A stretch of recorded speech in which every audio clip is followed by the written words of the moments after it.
अच्छा, तो आज हम डिस्कस करेंगे साइकेट्री का lecture number 7 that is on opioids. तो फर्स्ट ऑफ ऑल ओपियोइड्स में हम एंडोर्फिन्स के बारे में पढ़ेंगे। एंडोर्फिन्स क्या होते हैं? These are peptides activators of opioid receptors. ये पेप्टाइड एक्टिवेटर्स है ओपियोइड रिसेप्टर के। इसमें आपको 3 फैमिलीज़ मिलती हैं, एंडोर्फिन्स, इनकेफेलिन्स और डिस्नोर्फिन्स। ये 3 फैमिलीज़ आपको मिलेंगी। फिर ओपियोइड रिसेप्टर कौन से हैं? ओपियोइड रिसेप्टर क्या होते हैं? इसमें आपको सेंट्रल और पेरिफेरल नर्वस सिस्टम, ये आपको सेंट्रल और पेरिफेरल नर्वस सिस्टम में मिलेंगे, उनके न्यूरॉन्स में। ये एक्टिवेट होते हैं एंडोर्फिन से। और इसमें आपको 3 की सब टाइप्स ऑफ रिसेप्टर्स मिलते हैं। ओपियोइड रिसेप्टर में आपको म्यू रिसेप्टर मिलता है, डेल्टा रिसेप्टर और कापा रिसेप्टर। जो म्यू रिसेप्टर होता है इसकी हाईएस्ट एफिनिटी होती है। जो डेल्टा रिसेप्टर है वो इनकेफेलिन के थ्रू एक्ट करता है। और काफा रिसेप्टर जो है दे यूज़ डिस्नोर्फिन या डिस्नोर्फिन के थ्रू ये एक्ट करते हैं कापा रिसेप्टर्स। फिर ओपियोइड रिसेप्टर्स के जो आपके पास नर्व पे इसके अफेक्ट्स हैं, तो ये क्या होता है? दीज रिसेप्टर्स ये कपल होते हैं जी प्रोटीन्स के साथ। आपके साथ कैल्शियम चैनल को ये क्लोज करते हैं प्री साइनेप्टिक नर्व्स पे। और पोटेशियम चैनल को ये आपके साथ ओपन करते हैं। तो इस डायग्राम को आप देखें, प्री साइनेप्टिक न्यूरॉन जो है यहाँ पे कैल्शियम चैनल को क्लोज करते हैं ओपियोइड रिसेप्टर्स। और जो पोस्ट साइनेप्टिक न्यूरॉन है वहाँ पे पोटेशियम को ये ओपन करते हैं। तो this is the function of opioid receptor. तो ये कैल्शियम चैनल को आपके साथ प्री साइनेप्टिक नर्व्स पे ये क्लोज कर देते हैं, जिसकी वजह से there is reduce neurotransmitter release. और पोटेशियम चैनल को आपके साथ ओपन कर देते हैं, which leads to hyperpolarisation. और इसके साथ लेस सिग्नल ट्रांसमिशन आपको मिलेगी। दूसरी बात यह है कि डिक्रीज़ एक्टिविटी ऑफ न्यूरो करवाते हैं, ठीक है। न्यूरो ट्रांसमीटर की एक्टिविटी को कम करवाता है। इसमें कौन से न्यूरो है? ग्लूटामेट है, एसिटाइल कोलिन, नॉरएपिनेफ्रिन, सेरोटोनिन और सब्सटेंस पी। इन न्यूरो की एक्टिविटी को ओपियोइड रिसेप्टर कम करता है, डिक्रीज़ करता है। Glutamate, acetyl choline, norepinephrine, serotonin और सब्सटेंस पी। तो ये आप देख सकते हो कि प्री साइनेप्टिक पे ये कैल्शियम चैनल को क्लोज करता है ओपियोइड रिसेप्टर। और पोस्ट साइनेप्टिक पे ये आपके साथ पोटेशियम को ओपन करता है, विच कॉजेज़ हाइपरपोलराइजेशन। ओपियोइड ड्रग्स आपके साथ ओपियोइड रिसेप्टर को एक्टिवेट करते हैं। इसका एक प्रोटोटाइप मॉर्फिन है, ऑल्सो हाइड्रोमॉर्फोन, मेपेरिडीन, फेंटेनाइल और कोडीन, ये भी आपके साथ इसके प्रोटोटाइप्स हैं। ओपियोइड ड्रग्स में आपके साथ ओपियोइड रिसेप्टर को जो एक्टिवेट करते हैं वो है ओपियोइड ड्रग्स, जिसमें मॉर्फिन, हाइड्रोमॉर्फोन, मेपेरिडीन, फेंटेनाइल और कोडीन ये आते हैं। और ड्रग ऑफ एब्यूज़ जो है दैट इज़ हीरोइन। और it is in the form of diamorphine, ठीक है। तो जो एब्यूज़ होता है वो इज़ हीरोइन। हीरोइन क्या होता है? That is usually injected into the veins. Dirty needles या कॉन्टेमिनेटेड ड्रग्स के थ्रू ये आपके साथ बैक्टीरियमिया कॉज करवाता है, which leads to tricuspid endocarditis. Tricuspid endocarditis आपको पता होगा कि ये माइट्रल वॉल्व को इन्वॉल्व करता है। वहाँ पे बैक्टीरियमिया होता है। एंडोकार्डाइटिस में हमारे साथ वो जोन्स क्राइटेरिया वो सब कुछ इसमें आते हैं। तो heroin is usually injected into the veins.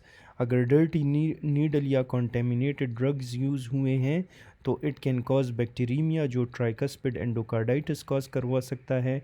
इसके अलावा heroin is the cause of hepatitis B and C और HIV भी आपके साथ हीरोइन कॉज करवा सकता है।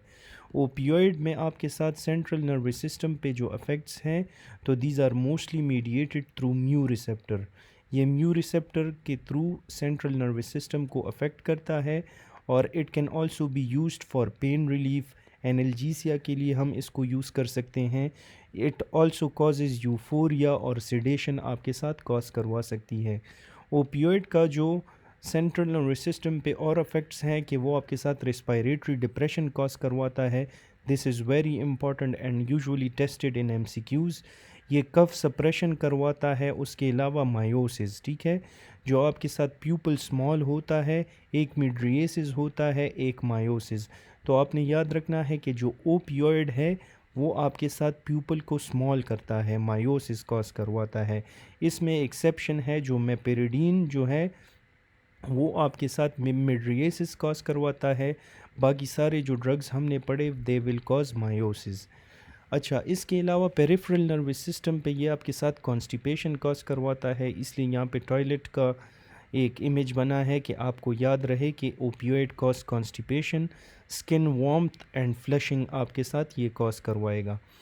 फिर क्लिनिकल यूजेस में आप इसको पेन कंट्रोल के लिए यूज़ करते हो। पल्मोनरी एडिमा में आप इसको यूज़ कर सकते हो in the form of IV morphine use होता है। कफ सप्रेशन के लिए हम कोडीन यूज़ करते हैं। डायरिया के लिए हम लोपेरामाइड यूज़ करते हैं, ठीक है, लोपेरामाइड। और शिवरिंग के लिए हम मेपेरिडीन और डेमिरोल, ये दोनों चीज़ें हम शिवरिंग के लिए यूज़ कर सकते हैं। तो these are used in pain control, acute pulmonary oedema, cough suppression, diarrhoea और शिवरिंग में आप ओपियोइड्स को यूज़ कर सकते हो। इसकी एडिक्शन भी होती है और उसकी वजह से टॉलरेंस डेवलप होता है। तो this is a highly addictive drug which develops tolerance, less effect of the drug over time होता है, higher doses required to achieve effect. अगर एक बंदा टॉलरेंस क्या होता है, जब वो पहले इस ड्रग को लेना शुरू कर देता है तो पहले स्मॉल अमाउंट से उसको स्टिमुलेशन मिलती है, ठीक है, फिर उस क्वांटिटी के अमाउंट से उसको स्टिमुलेशन नहीं मिलेगी, that means he has developed tolerance.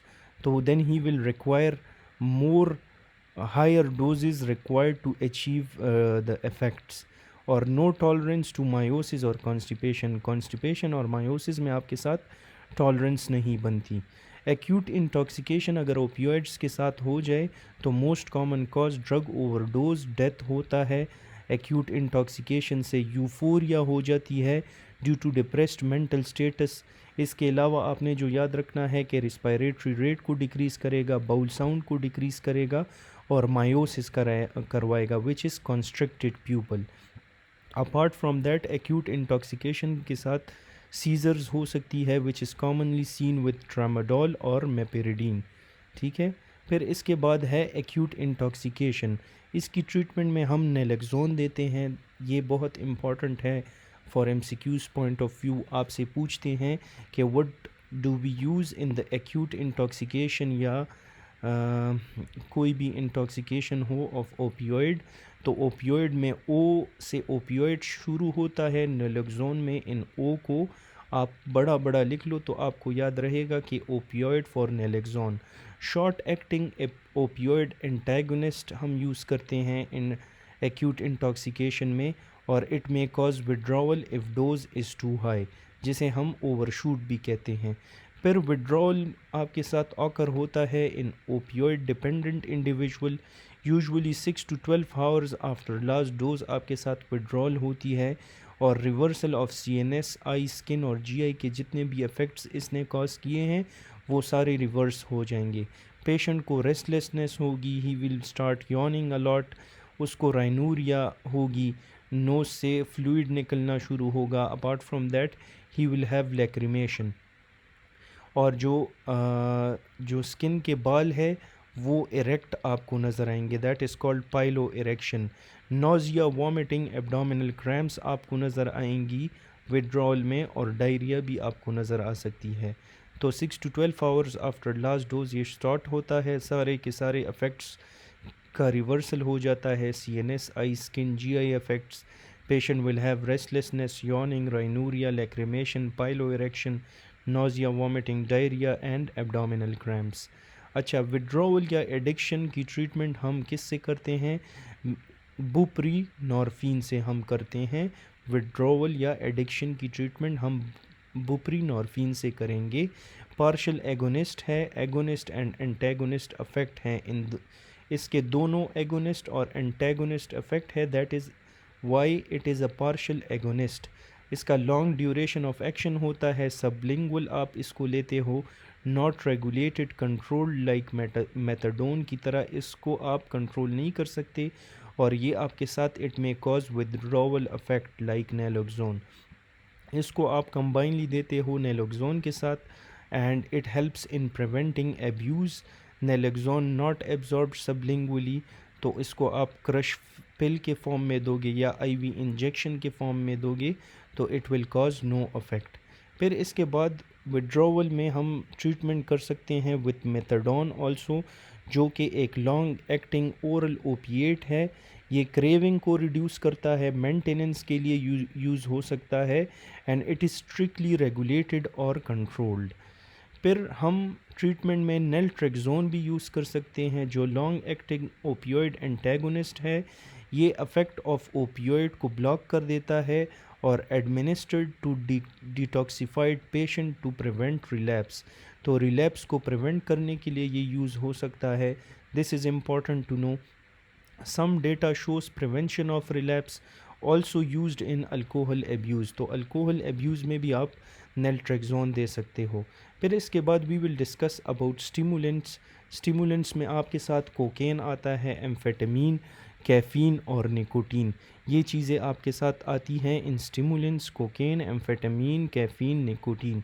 Cocaine जो है उसके टू की फिजियोलॉजिकल इफ़ेक्ट्स होते हैं। एक आपके साथ लोकल एनेस्थेटिक इफ़ेक्ट है इसका, ये सोडियम चैनल्स को ब्लॉक कर देता है तो लोकल एनेस्थेटिक इफ़ेक्ट देता है।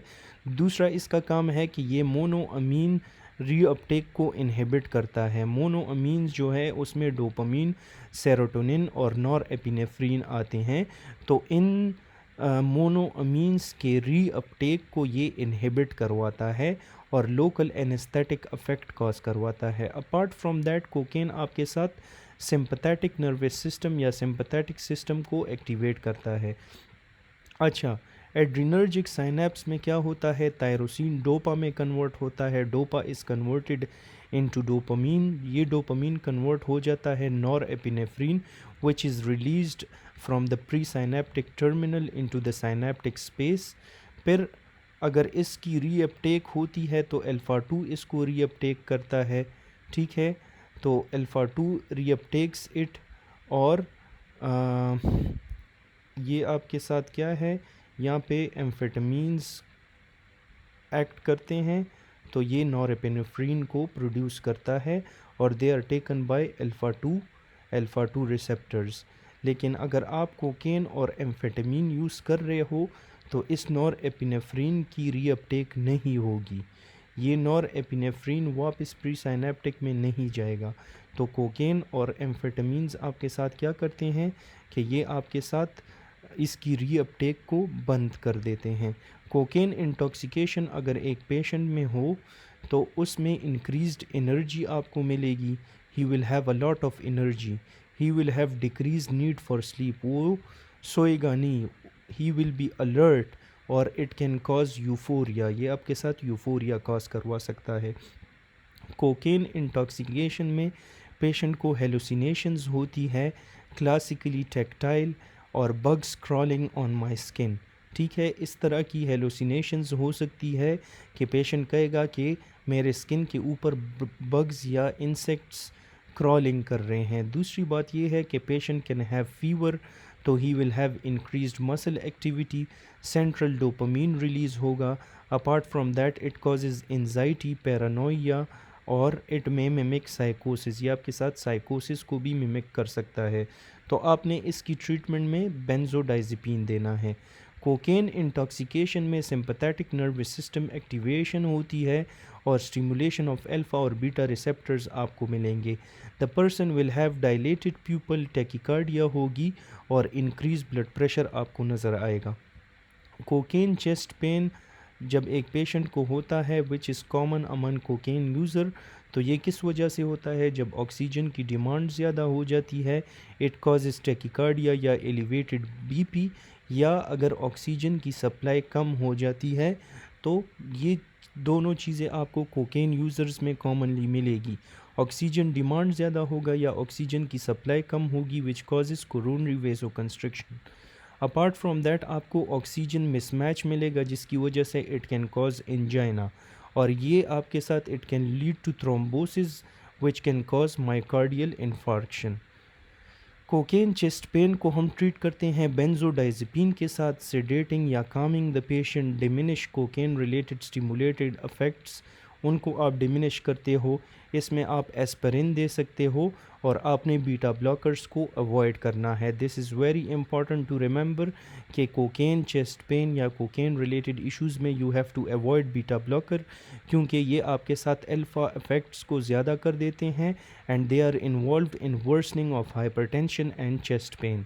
कोकेन विड्रॉल आपके साथ ऑकर होता है with stopping affect after chronic heavy use. तो it occurs with stopping after chronic use. अगर एक पेशेंट क्रॉनिकली इसको यूज़ कर रहा है और उसको आप एब्रप्टली स्टॉप करोगे तो the patient will have cocaine withdrawal. तो this is not usually life threatening. Patient को डिप्रेशन होगा, he will have fatigue, difficulty concentrating और there will be increased sleep. Amphetamine जो है इसमें आपके साथ फिन इथाइल एमाइंस आपको मिलेंगे। It contains modified phen ethinyl ethyl amines. They are stimulants. ये इनडायरेक्ट सिंपैथोमिमेटिक्स है, सिंपैथेटिक सिस्टम्स को ये इंक्रीज़ करेंगे और ये इंक्रीज़ करेंगे साइनेप्टिक में डोपामीन और नॉर एपिनेफ्रिन के लेवल्स को ये इंक्रीज़ करेंगे। अगर एक पेशेंट को एम्फेटामीन इंटॉक्सिकेशन हो जाए तो he will be in a hyper alert state, he will have decrease need for sleep. उसको सिंपैथेटिक स्टिमुलेशन आपको उसमें नज़र आएगी। ही will have tachycardia, hypertension, people's उसमें आपको डायलेटेड मिलेंगे। Apart from that he will have fever, agitation. ये आपके साथ चेस्ट पेन भी कॉज करवा सकता है, सीजर्स भी कॉज करवा सकता है और एम्फेटामीन इंटॉक्सिकेशन में भी आप बेंजोडाइज़ेपिन्स देते हो। कैफ़ीन में हमारे साथ मीथाइल ज़ैंथीन होता है which is antagonist of adenosine receptor. ये आपके साथ एंटागोनिस्ट होता है एडिनोसिन रिसेप्टर का। It will lead to the release of dopamine या नॉर एपिनेफ्रिन के रिलीज़ को ये इंक्रीज़ करवाएंगे। ये आपके साथ रीनल एडेनोसिन को ब्लॉक करवाएगा एंड इट कॉजेज़ डायूरेसिस। फिर इसके लिए हम केमिकल स्ट्रेस टेस्ट्स करवाते हैं जिसमें हम आईवी एडेनोसिन देते हैं पेशेंट को which is used as a vasodilator. ये क्या करता है कि इट इंड्यूसेस कोरोनरी स्टील। ये कोरोनरी स्टील सिंड्रोम आप पढ़ ले कि ये इसमें ये ब्लड को स्टील करेगा from one side of the body. So chemical stress test में अगर आप एडिनोसिन देते हो तो it induces coronary steal from chemical stress testing और ये आपके साथ कैफीन के अफेक्ट को ब्लॉक कर देता है। Also blocked by theophylline. This is also blocked by theophylline which is a COPD drug. Nicotine आपके साथ एक एडक्टिव सब्सटेंस है which is found in tobacco. ये निकोटीन एसिटाइल कोलिन रिसेप्टर पे एक्ट करता है, CNS स्टिमुलेंट है और सिंपैथेटिक नर्वस सिस्टम को आपके साथ ये स्टिमुलेट कर देता है। तो पैरासिम्पैथेटिक कार्डियक और स्मूथ मसल्स पे काम करता है, ग्लैंड सेल्स नर्व टर्मिनल पे। Sympathetic acts on the sweat gland, sympathetic cardiac smooth muscles gland sales nerve terminal पे भी एक्ट करता है। तो ये डिफरेंट एसिटाइल कोलिन की बात की है इन्होंने जो आपके साथ सिंपैथेटिक पे भी एक्ट करता है। और there are other hormones which act on somatic skeletal muscles. तो this is an overview of autonomic nervous system. तो निकोटीन विड्रॉल अगर एक पेशेंट करता है तो he will have increased appetite, उसमें वेट गेन आपको नज़र आएगा। He will have depression, he will have insomnia, irritability आपको नज़र आएगी, एंजाइटी होगी पेशेंट को, डिफ़िकल्टी कंसंट्रेशन आपको मिलेगी, ही विल बी रेस्टलेसनेस, ठीक है। और peak in the first 3 days after cessation. First 3 days में ये चीज़ पीक करती है और ये सबसाइड होती है विद इन 3 to 4 weeks। अगर एक पेशेंट स्मोकिंग सेसेशन करता है, this is the primary barrier is nicotine addiction. इसमें प्राइमरी बैरियर क्या होगा कि निकोटीन एडिक्शन को आपने ख़त्म करवाना है। तो you have to assess barriers to quitting, discuss benefits of quitting और एड्रेस पेशेंट कंसर्न्स। आपने उसके साथ सारे बेनिफिट्स उनको बताने हैं पेशेंट्स को कि अगर आप स्मोकिंग छोड़ देते हो तो इसके XYZ बेनिफिट्स हैं, और आपने सारी की सारी कंसर्न्स उसके एड्रेस करने हैं। उसको उसके अलावा आपने एक क्विट डेट उसके लिए सेट करना है, often a few weeks in the future, stop smoking completely on this date and begin supportive therapies. आपने उसके साथ सपोर्टिव थेरेपीज़ शुरू करनी है।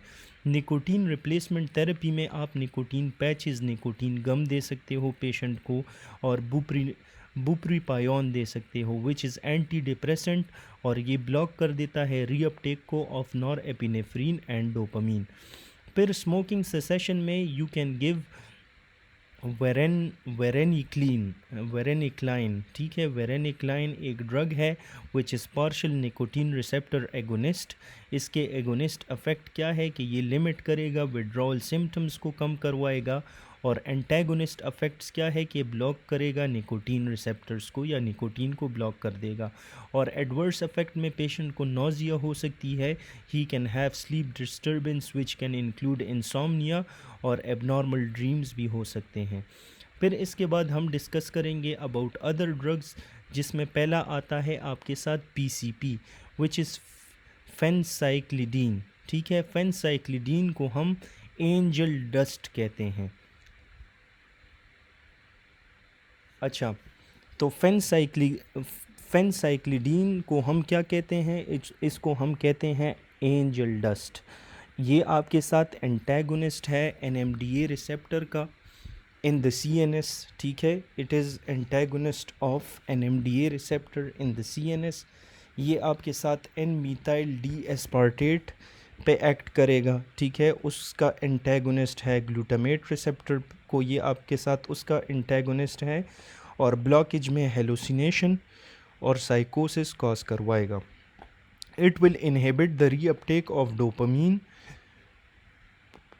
नॉर एपिनेफ्रीन और 5-HT जो सेरोटोनिन है, ठीक है। तो ये आपके साथ इनहिबिट करेगा reuptake of dopamine, nor epinephrine और 5-HT को, और it will increase sympathetic activity. फिर PCP पिनाइल साइक्लिडीन जो है, इट इज़ अ स्टिमुलेंट। ये अल्टरमेंटल स्टेटस कॉज करवा सकता है, साइकोसिस विद हेलुसिनेशन कॉज करवा सकता है, ठीक है। Apart from that psychomotor agitation cause करवा सकता है। क्लासिकली पेशेंट एजिटेटेड होगा, वायलेंट बिहेवियर होगा उसका, he will have tachycardia, hypertension, nystagmus होगा which is repeated involuntary eye movements, और अपार्ट फ्रॉम दैट रेयरली ये आपके साथ रेयरली कॉज करवा सकता है कोमा और सीजर्स को। अच्छा, फिनाइल साइक्लिडीन में fatalities most commonly from trauma हो सकती है, साइकोसिस प्लस लॉस ऑफ पेन या पेन सेंसेशंस लॉस हो सकते हैं, और साइकोसिस आपको मिलता है। Patient may dissociate, he walks into the traffic, jumps from the buildings. तो फर्टिलिटीज़ आपको इसमें मिलती है which are most commonly from traumas. Treatment में आपने बेंजोडाइजेपिन्स देने हैं, haloperidol which is a rapid acting antipsychotics, तो बेंजोडाइजेपिन और हेलोपेरिडोल। फिर इसके बाद we will discuss about LSD which is lysergic acid diethylamide एमाइड। ये हेलिसिनोजिन है, हेलुसिनेशंस कॉज करवाएगा। इसका मैकेनिज़्म अननोन है, लेकिन it binds 5-HT2 receptors, serotonin 5-HT2 receptor को बाइंड करवाता है। This is not a stimulant, जो कि कॉन्ट्रास्ट होता है with PCP that is a stimulant, और LSD is not a stimulant. ये आपके साथ LSD ट्रिप कॉज करवाता है, फीलिंग ऑफ एक्सपेंडेड कॉन्शियसनेस होगी पेशेंट में। ही can sense things beyond usual reality, वो यूजुअल रियलिटी से ज़्यादा थिंग्स को सेंस कर पाएगा। अपार्ट फ्रॉम दैट सिंथेसिया आपके साथ होगी which is a blending of the senses, ठीक है। हेयरिंग कलर्स और सीइंग साउंड्स, वो आपके साथ क्या करेगा? He will be hearing colours और he will be seeing sounds. तो these are all the effects of LSD।